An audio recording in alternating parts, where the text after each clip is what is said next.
Je m'appelle Charlotte et je pense que les plus belles découvertes se font au bout de la rue.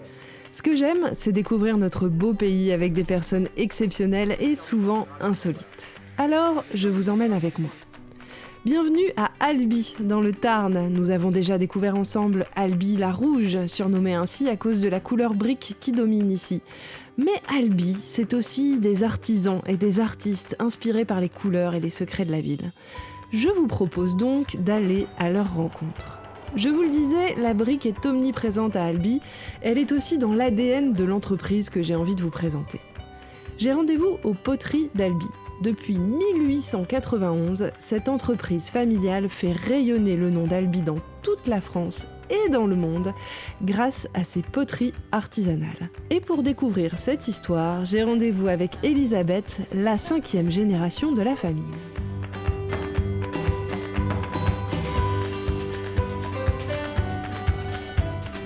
Bon, ben Charlotte, je vais vous montrer comment tous les matins, ce qu'on fait, c'est qu'on ouvre les fours et on voit ce qui s'est passé pendant la nuit. Alors, et là, il s'est passé quoi? Alors, a priori, aujourd'hui, tout va bien. On a fait un essai de cette couleur et, ma foi, elle est sympa. Ah, ça c'est un test? Oui, c'est un test. C'est un test parce que bon, on a des difficultés actuellement sur cette couleur, on n'arrive pas trop bien à la sortir. Et donc là, on a refait un test pour voir et je crois qu'elle va bien. Elle n'est pas trop jaune, on avait des problèmes, on était un peu trop jaune. Voilà. Et alors là, par exemple, ça s'agit de quoi? Il faut mettre plus ou moins de pigments? Voilà, il va falloir qu'on revoie nos pesages, on va tout retester. On va recommencer parce que je pense qu'encore, il en manque un petit peu d'orange. Donc on va remettre un petit peu de poudre, on va refaire notre cuisine. Et puis demain matin, on aura à nouveau un autre résultat. Alors c'est marrant, ça veut dire que ce n'est pas une science exacte Ah non, c'est loin d'être une science exacte, justement. Oui, ça a son charme, c'est des fois un peu ennuyeux, mais ça a son charme parce que des fois on a des découvertes surprenantes et qui peuvent être justement très intéressantes. Et pourtant, c'est une entreprise, un savoir-faire familial qui se transmet depuis des années, non? C'est depuis quand? Oui, alors c'est depuis 1891, puisque je représente la 5e génération et ma fille la 6e. D'accord. Voilà. Mais on se transmet effectivement le savoir de base, mais après c'est des créations tout le temps. Oui, c'est un métier qui évolue beaucoup? Beaucoup. C'est ce qui fait justement son charme. Juste avant de poursuivre la visite, je voulais quand même vous faire écouter un truc assez exceptionnel. Alors mon micro est là, je vais me rapprocher, écoutez.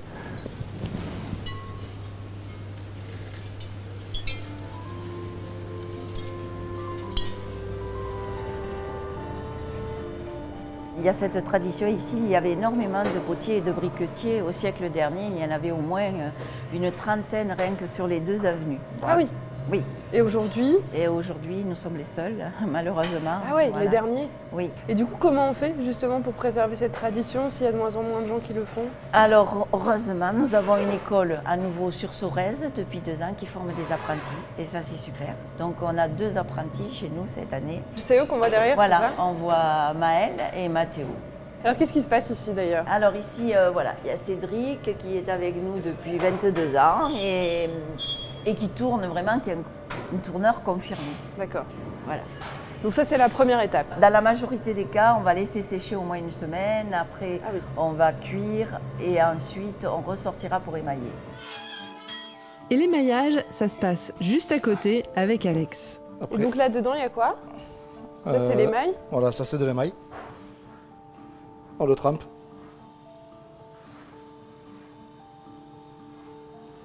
Ah oui, il ne faut pas qu'il y ait de... Il ne faut pas dépasser parce que si on dépasse et qu'on le laisse après, ça va couler au four. D'accord. Il faut avoir un peu de force dans les bras, non? Un petit peu, oui. Des techniques que nous découvrons ensemble, mais ce n'est pas tout. La poterie, c'est aussi bien d'autres métiers et il nous suffit de poursuivre la balade dans l'atelier pour les connaître. J'en profite pour déranger Abdallah pendant quelques instants. Alors Abdallah, qu'est-ce que vous êtes en train de faire là? Et là, je suis en train de patiner le pot là. Là, on met d'abord les sous-couches noires. Et là, moi, j'amène la couleur pour qu'à la sortie, le pot, il devient, je vais vous montrer, 2 secondes. Le rendu, pour que le rendu soit comme ça. D'accord, c'est pour ça qu'il y a 2 couleurs voilà. en fait. C'est la sous-couche, c'est une sous-couche noire, et moi, je mets la couleur blanche.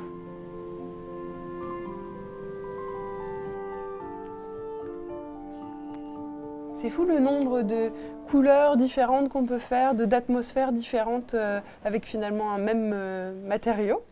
Oui, on peut énormément varier, mais c'est le but en plus pour satisfaire la clientèle, puisque on doit répondre vraiment à tous les goûts. Bah oui, bah là il y a plein de choses, moi qui me plaisent déjà. Et il y a combien de choses qui sortent de votre four chaque jour?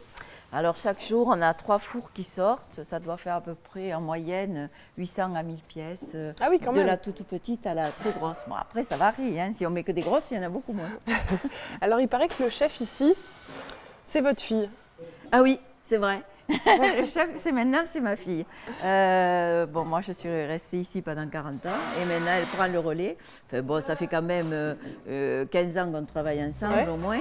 En voilà une famille qui entretient un lien transgénérationnel avec Albi et son patrimoine. La prochaine personne que j'aimerais vous présenter, c'est Denis. Lui aussi, il a un attachement très fort à sa ville et ses couleurs. Denis est artiste et pour me parler de la ville qui l'inspire, il m'a donné rendez-vous dans les jardins du palais de la Berbie, situé juste derrière la cathédrale. Denis, c'est un peu la carte postale ici.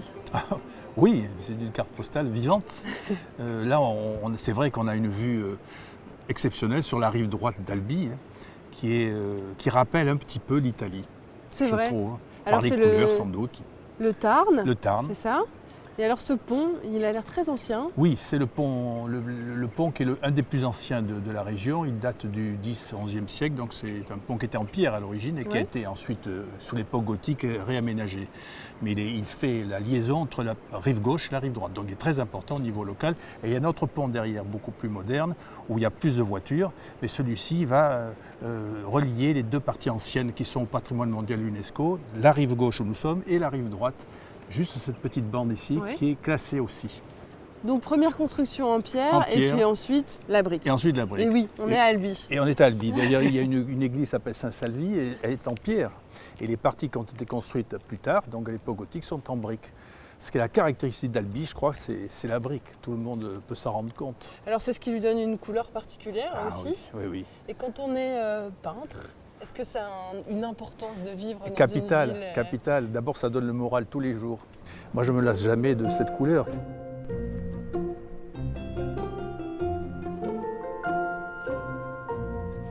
Denis, on est face au palais de la Berbie. Qu'est-ce que c'est ce palais? C'est l'ancien palais des évêques qui a été construit au XIIIe siècle jusqu'au XVIIIe siècle. Il abritait en fait les appartements et aussi le tribunal ecclésiastique. Ah oui, l'Inquisition, tout ça. Absolument, tu dis la vérité. Donc ils étaient assez craints, ils avaient un pouvoir spirituel, bien sûr, et temporel extrêmement fort. Et on est placé, tu vois, sur les courtines. Et lorsqu'il y avait des soucis, ils pouvaient s'échapper directement par le Tarn. Aujourd'hui, ce palais, il y a un peu moins d'inquisiteurs dedans.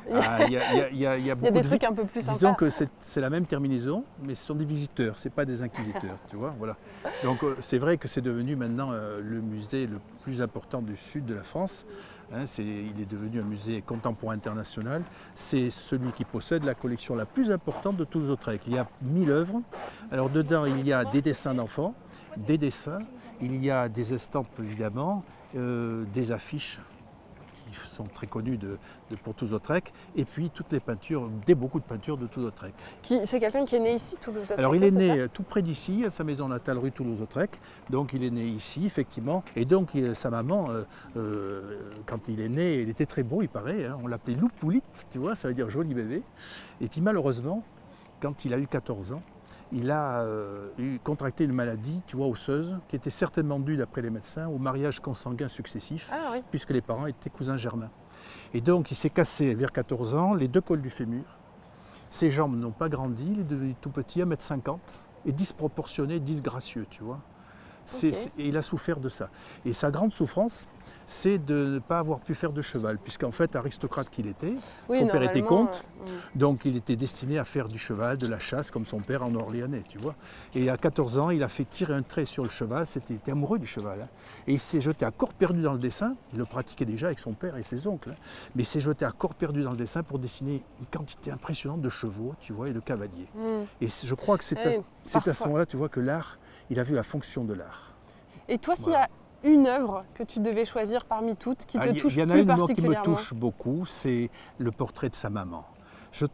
il parlait toujours de sa mère en termes affectueux et sa maman était vraiment adorait son fils. Hein. Et il a peint sa mère. Il y a plusieurs tableaux, mais il y en a un où elle a les yeux baissés. Il y a une affection que l'on sent dans la touche, si tu veux, légère, comme s'il caressait sa mère, tu vois, en lui, avec son pinceau, crayon, son pinceau, et il lui donne une vibration. C'est émouvant.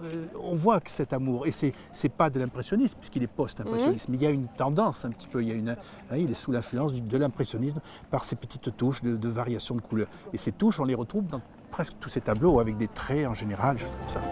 Je ne pouvais pas quitter Denis sans voir son travail, évidemment. Il me conduit dans son atelier où se mêlent les odeurs de peinture et d'essence de térébenthine. Donc c'est ici que tu travailles. Et oui. C'est lumineux. C'est de là que sortent tous mes tableaux et mes huiles sur papier. Alors ils sortent d'où, justement? De ma tête.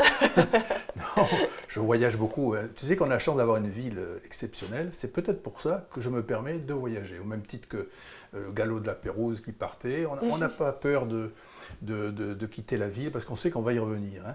Et donc moi je cherche, si tu veux, d'autres populations, d'autres paysages. J'aime bien le dépaysement en fait. Moi, ce qui m'intéresse, si tu veux, c'est l'arbre et le végétal, mais c'est surtout la lumière qui m'intéresse, la couleur lumière. Et donc, quand je peins, j'essaie, si tu veux, je ne sais pas si je réussis, mais j'essaie de faire en sorte que la lumière vienne du tableau et non pas de l'extérieur. Bon, je ne peux pas m'empêcher de remarquer qu'il y a quand même pas mal de rouge. Oui, alors ça, justement, c'est ce que l'on me dit, c'est sans doute inconscient. Je suis très inspiré par la couleur d'Albi, les rouges de briques et le bleu du ciel de la cathédrale qu'on retrouve assez souvent dans mes tableaux. Donc ça, c'est les gens qui me le disent. Mais c'est vrai que la matière même de la brique me paraît être assez présente. Même si ce n'est pas la couleur exacte, je crois qu'il y a un lien avec Albi, oui. Moi, il y a un truc qui m'intrigue. Alors, je te pose la question. Mais ça m'intéresse. C'est ça. Oui, c'est forme carrée. Il paraît que c'est ma signature.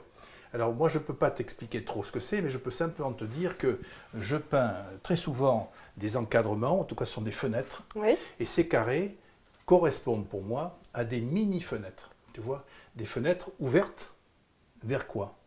Vers des mondes inconnus. Le tableau au-delà du tableau. C'est un tableau dans un tableau, voilà, exactement. C'est une visite, on a fait Albi, mais on peut visiter peut-être mes tableaux comme une ville. Hein. J'espère qu'Albi la Rouge aura mis des couleurs dans votre journée. Pour tout revoir, rendez-vous sur terredefrance.tv et nous on se retrouve très vite pour d'autres rencontres colorées.